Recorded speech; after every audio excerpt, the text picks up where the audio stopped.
6 tahunan itu pro kontranya keras sekali. Banyak orang yang nggak seneng dengan rebana itu. Sampai saya dikasih surat kaleng.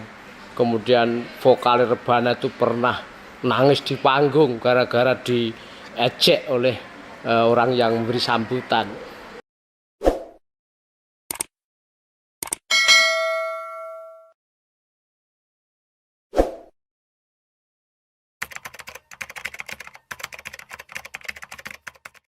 Waalaikumsalam warahmatullahi wabarakatuh. Pripun kabare apa? Alhamdulillah sehat.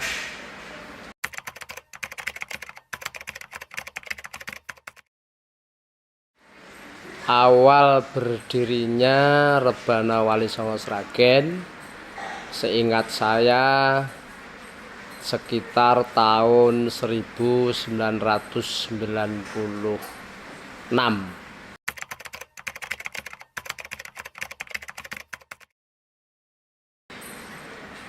Ya, awalnya memang sebelum saya membuat ide rebana ini, saya sudah sering diundang ceramah di daerah-daerah.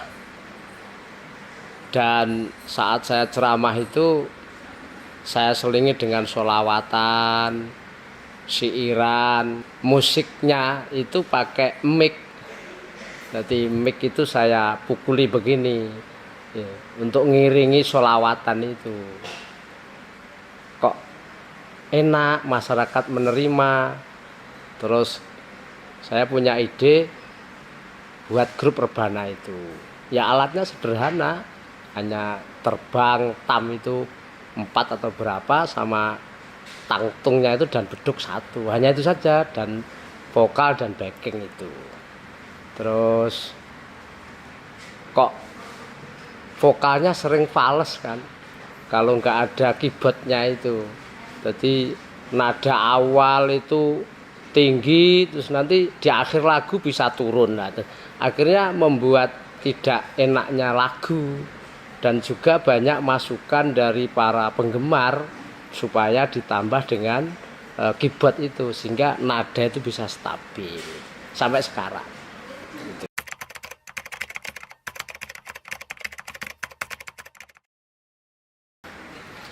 Ya karena memang harus sesuai dengan namanya dakwah. Kan begini,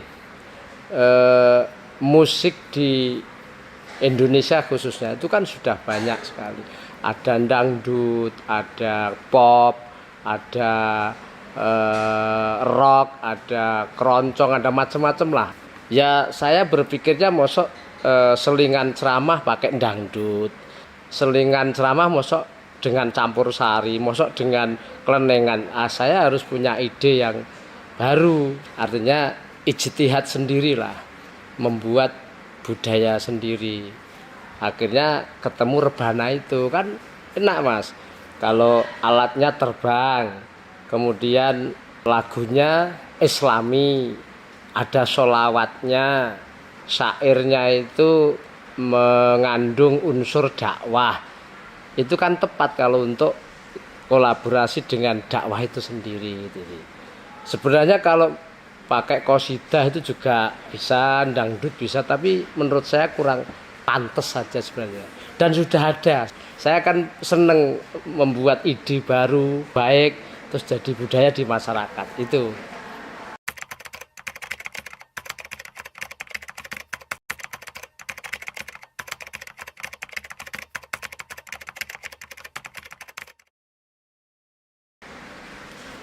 Ya pertanyaan itu sebenarnya kepada masyarakat, bukan kepada saya sebenarnya.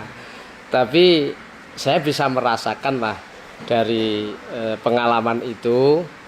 Ya ada yang pro, ada yang kontra, biasa saya kira, karena ide baru Pak. Ide baru itu kan mengagetkan itu. Yang tadinya belum ada, tahu-tahu ada, itu kan pasti ada pro kontra. Bagi penggemar yang sudah tahu sejak awal kalau saya itu ceramah, saya selingi sholawatan, saya selingi syairan, nyanyian, kadang-kadang tembang Jawa. Terus muncul rebana itu ya malah seneng. Malah lah gitu Pak Yai, jangan hanya mic yang dipukuli kan gitu. Itu malah seneng. Apalagi orang-orang yang memang berjiwa seni, seneng nyanyi dan sebagainya itu seneng. Tapi bagi orang-orang yang mungkin kurang setuju ya ada kontra biasa saya kira. Tapi alhamdulillah sampai sekarang ya masih eksis lah. Setelah membudaya, artinya sudah membiasa di masyarakat kan sudah bisa menerima lah, merasakan satu sisi manfaatnya mungkin itu bisa diterima.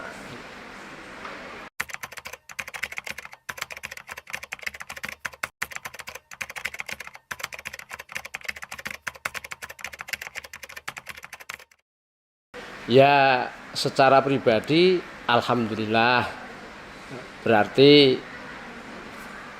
ide musik rebana ini bisa diterima di masyarakat yang pertama. Yang kedua bisa perang budaya Mas. Nah, artinya masyarakat kita ini kan sudah punya budaya sejak dulu dan tidak mungkin bisa dihilangkan gitu loh. Contoh yang namanya dangdut, kemudian campur sari, klenengan, wayangan, keroncong, tayub dan macam-macam itu kan nggak mungkin bisa kita hilangkan di masyarakat gitu loh. Apalagi kalau ada keramaian itu pasti ada hiburan. Contoh orang punya kerja, misalnya mantu, itu kan pasti di situ ngundang hiburan. Kalau nggak campur sari ya dangdut ya tayub macam-macam. Lah kadang-kadang di situ ada kemaksiatannya, ada minuman keras, mabuk, kadang sampai tukaran dan begitu.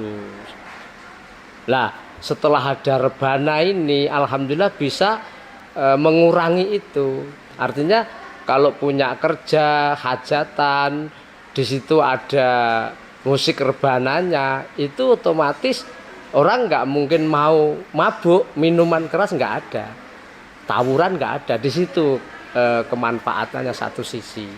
Kalau disuruh melarang orang jangan tayupan, ya kita nggak berani, itu hak mereka, gitu loh. Sehingga dengan banyaknya musik rebana di berbagai daerah ini, alhamdulillah juga insya Allah semakin mengurangi kemaksiatan juga. Karena tidak mungkin berani musik rebana di situ terus joget-joget, mabuk, nggak mungkin berani. Tanpa dilarang itu sudah otomatis, itu dakwah perang budaya namanya. Itu.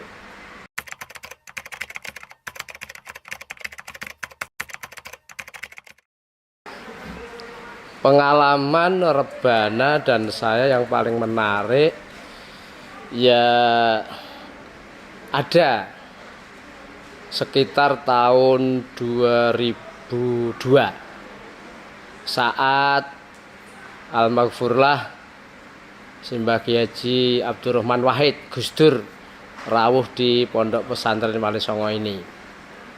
Itu kan ceritanya begini Mas. Rebana itu berdiri sekitar tahun 96 sampai 2002, itu berapa? 6 tahunan ya. 6 tahunan itu pro kontranya keras sekali. Banyak orang yang nggak seneng dengan rebana itu. Sampai saya dikasih surat kaleng. Kemudian vokal rebana itu pernah nangis di panggung gara-gara diejek oleh orang yang memberi sambutan. Ya macam-macam lah.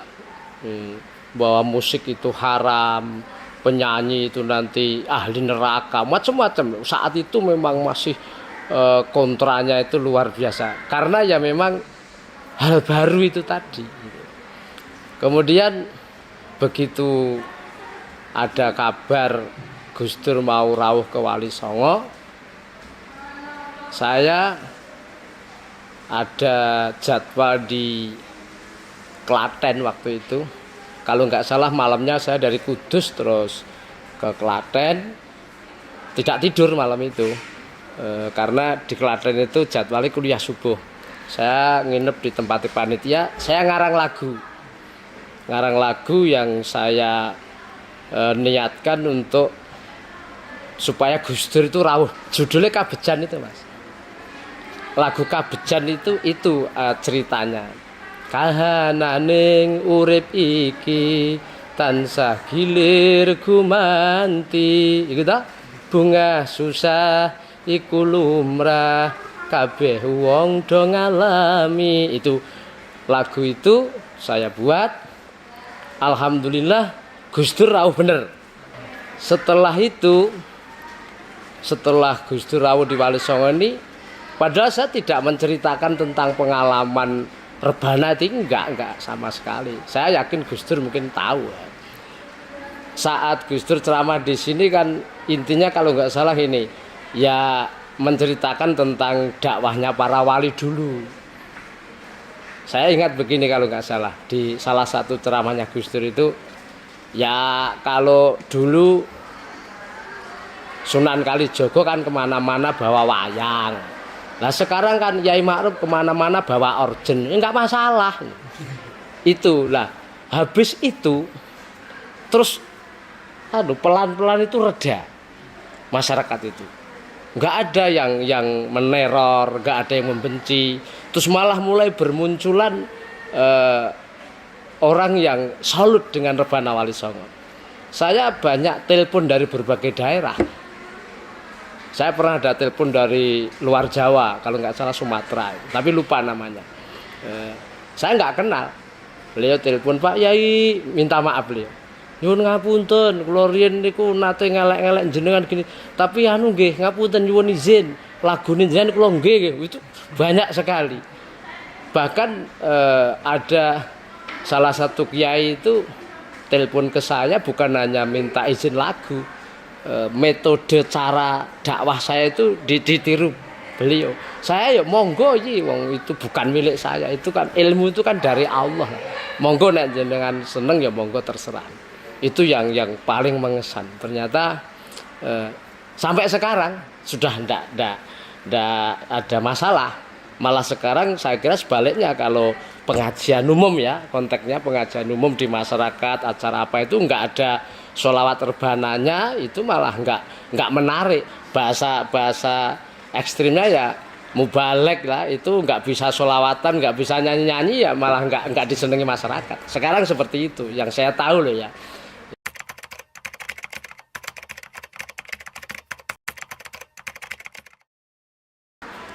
Harapan saya dengan ulang tahun yang ke-25 Rebana Wali Songo Sragen ini, yang pertama mohon rebana ini diteruskan, karena ini budaya baru ya, yang awalnya juga terjadi pro kontra di masyarakat. Sekarang alhamdulillah sudah banyak yang menerima, yang meniru dan sebagainya. Monggo diteruskan, ditambahi kreatifnya ya, kualitas lagu dan musiknya, tapi juga ada batasan-batasan tertentu. Diingat bahwa rebana Wali Songo ini memang selain ini budaya kita, tapi jelas tujuannya untuk berdakwah. Jangan lupa untuk berdakwah. Jadi berdakwah itu ngajak kepada masyarakat, diajak supaya senang dengan Islam. Orang itu kalau senang itu diajak itu mau gitu. Itu. Jadi dakwahnya cara seperti itu.